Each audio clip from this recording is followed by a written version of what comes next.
Umumnya, keris digunakan seseorang saat sowan dan hajatan resmi di keraton dan di luar keraton. Keris digunakan sebagai sifat kandel atau bisa dikatakan sebagai alat untuk menambah kepercayaan diri. Keris memiliki tuah tersendiri, karena itu keris untuk kalangan raja sangat berbeda dengan keris kalangan para petani. Keris diyakini memberi keberkahan bagi pemiliknya, selain juga sebagai alat untuk menyingkirkan bahaya atau singkir boyo. Seperti keris yang memiliki pamor Kulbuntet dan Raja Sulaiman, diyakini mampu menyingkirkan mara bahaya. Tradisi menggunakan keris di kalangan orang Jawa sempat menghilang pada era 70-an, tapi belakangan moda itu mulai muncul kembali. Keris memiliki tuah karena dalam susastra agama disebutkan besi dan baja memiliki maha kekuatan atau energi. Bahkan untuk mendapatkan besi aji, bahan baku keris para empu dulu memperolehnya melalui pawisik atau lewat meditasi. Pembuatan keris umumnya disesuaikan dengan pesanan orang, digunakan sesuai martabat dan manfaat. Jika digunakan untuk menyingkirkan bahaya, pamornya disesuaikan dengan manfaatnya. Selain pamor, parongkonya juga memiliki tuah tersendiri. Mengingat keris sebagai senjata andalan bangsa, masih adiluhung anak negeri ini. Apalagi proses penciptaan keris tidak sama dengan membuat benda tajam seperti pisau, belati, atau lainnya. Proses pembuatan keris memerlukan laku batin, toko broto, menjauhi semua gemerlapnya dunia, dan menahan semua bentuk keinginan serta mengendalikan semua bentuk emosi diri. Untuk melihat keris, kita harus tahu asal-usul keris itu terlebih dahulu. Semakin tua zaman pembuatannya atau produksinya semakin baik, didukung pamornya yang diandalkan, sehingga banyak diburu para kolektor. Di samping bagaimana perawatan keris itu sendiri, semakin sempurna bentuknya dan sepuh pembuatannya, serta pamornya diandalkan, maka keris tersebut masuk kelompok keris berkelas serta memiliki nilai emas kawin yang jutaan bahkan lebih. Ki Abbas Sugiono AS datang ke lokasi pameran keris di Festival Malang Kembali untuk mencoba membantu pengunjung dan masyarakat dalam menunjukkan bahwa keris memang memiliki tuah atau kemampuan lindungi, mampu sebagai pelindung dan menggubah sesuatu beracun menjadi netral atau hambar. Ki Abbas Sugiono AS dalam menentukan keris mana yang akan dipilih sebagai contoh dalam atraksi pengubahan racun dari air keras menjadi minuman, diperlukan keris yang memiliki kemampuan pamor dan daya kemampuan yang diinginkan.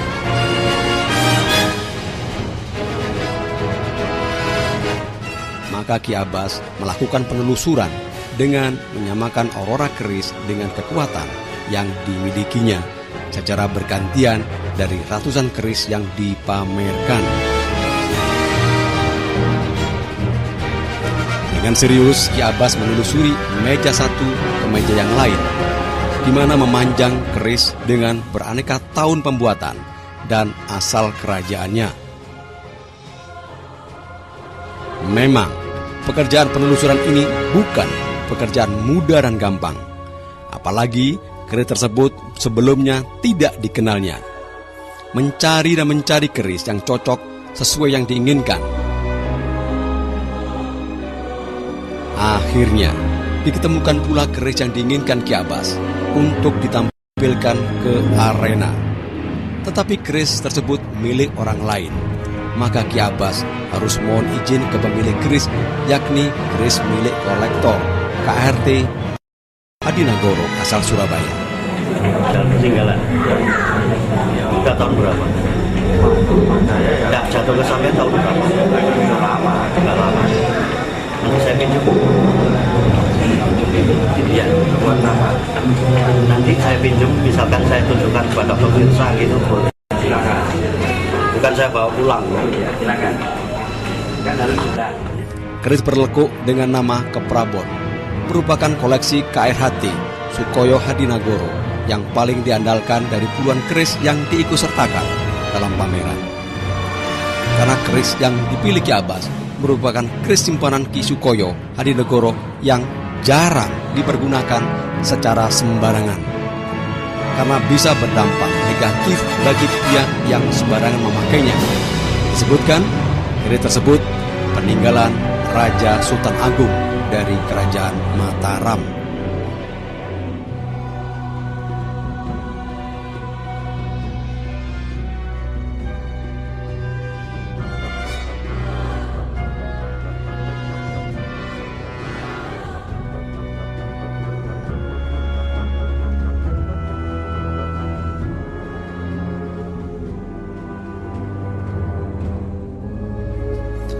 Setelah mendapat izin dari pemilik keris ke Prabon, yakni KRT Sukoyo Hadinegoro, Ki Abbas Sugiono AS membawa keris tersebut ke lokasi pertunjukan.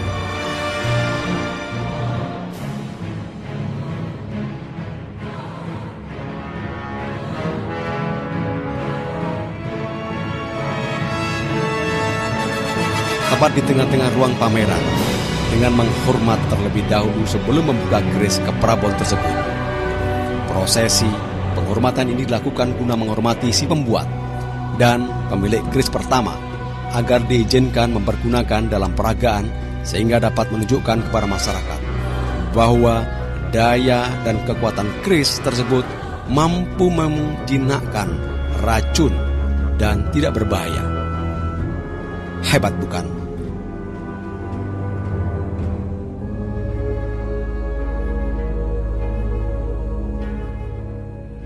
Di sini diuji bagaimana kemampuan paranormal patut dijalankan. Keris ke Prabon diletakkan di meja beralaskan kain putih, sehingga nampak kontras dengan warna kerangka keris. Prosesi upacara sederhana kerap dilakukan setiap akan memulai suatu pertunjukan dan mohon izin kepada para sesepuh yang hadir maupun pemilik keris yang ikut pameran agar berjalan lancar tanpa kendala.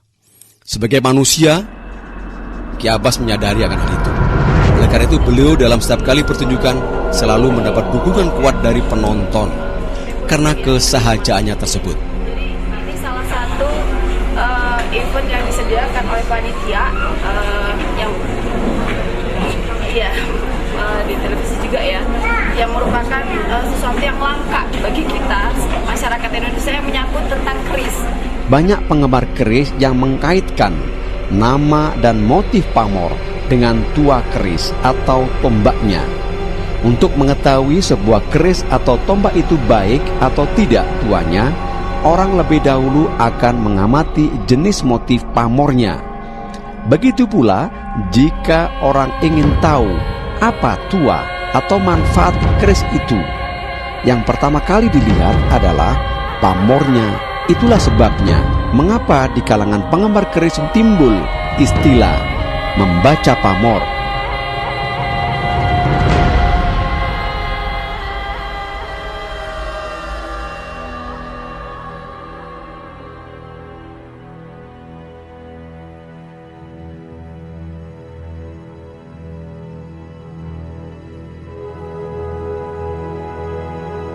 Kalau motif pamor itu tergolong pamor rekan, maka pamor itu akan direka oleh sang empu sedemikian rupa sehingga bentuk garapannya sesuai dengan niat empu yang dirupakan dalam doa dan mantra yang diucapkannya.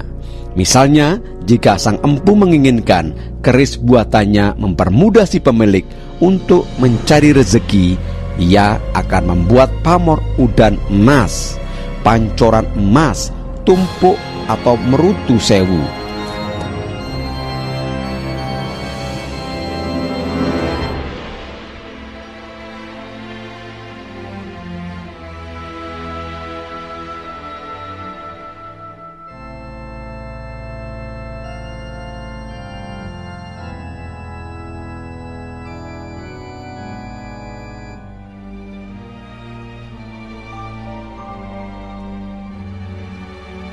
Tetapi jika si empu ingin agar keris buatannya bisa menambah kewibawaan pemiliknya, empu itu akan membuat keris dengan pamor naga rangsang, riwater atau juga raja abala raja, dan yang lebih sejenis dengan itu.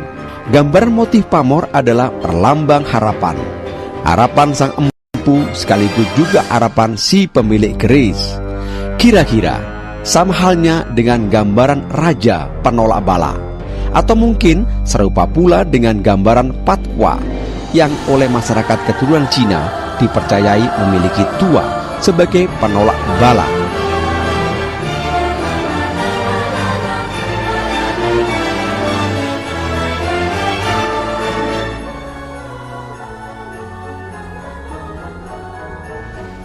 Mungkin mirip juga dengan kepercayaan sebagian orang Eropa yang menganggap bentuk ornamen ladam kuda, sepatu kuda sebagai bentuk yang dianggap bisa mengusir setan dan roh jahat. Dalam budaya Jawa, mungkin juga dibilang budaya Indonesia, bentuk-bentuk tertentu membawa perlambang maksud dan harapan tertentu pula. Bentuk bulatan, lingkaran, garis lengkung, atau gambaran yang memberikan kesan lumer, kental, tidak kaku, melambangkan kedonyan atau kemakmuran duniawi, kekayaan, rezeki, keberuntungan, pangkat, dan yang semacam dengan itu.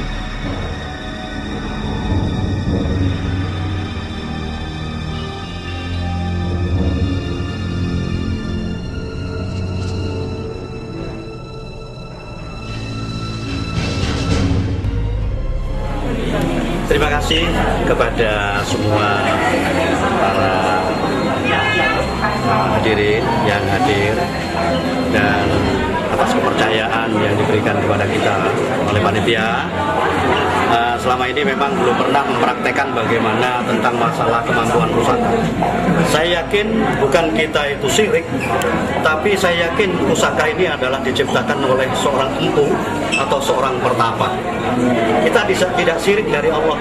Jadi satu kekuatan ini memang datangnya dari Tuhan Yang Maha Kuasa.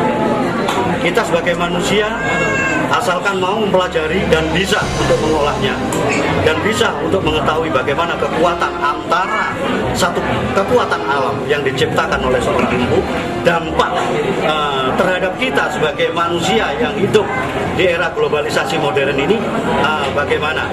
Itulah yang perlu kita ketahui. Maka kita tidak menjadi orang agnostis, hanya orang cerita saja. Jangan sampai hanya cerita saja, tapi pembuktiannya nol. Begitu, setuju? Setuju ya Pak ya? Nah demikian, ada beberapa tokoh supranatural, yaitu Pak Barata kebetulan juga ada di sini. Nah, sedikit bisa mengulas tentang masalah dari kekuatan supranatural yang selama ini kita ajari dan kita belajari. Nanti kita akan membuktikan dari semua pengunjung nanti bahwa air keras yang mendidih penyatuan secara alam di antara pusaka ini nanti akan berubah seperti kerating dek. Tepuk tangan pengunjung. Ya.